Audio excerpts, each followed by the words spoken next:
Assalamu алейкум, урматтуу багбандар. Бак гүлдөгөн мезгилде ар кандай оорулар, бактериялар жана зыянкечтер активдешкен учур болуп саналат. Себеби күн ысыганда булар ойгоно башташат.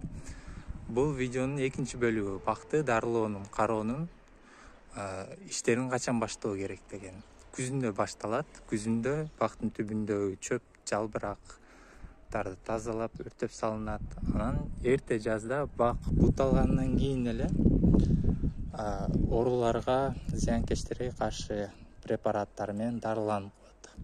Анткени ооруну айыктыргыча алдын ала дарылап койгон оң да. Мисалы, өрүктөр оорунун айынан баягы котур болуп калат дагы, кийин сурашат, котур болуп калат, буга эмне кылам деп.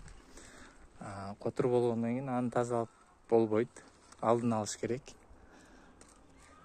Ушундай иш-чаралар өзүнүн убагында кечиктирбей аткарылса, көчөттүн өсүшүнө дагы мөмөнүн сапатына, түшүмдүүлүгүнө оң пайдасын тийгизет.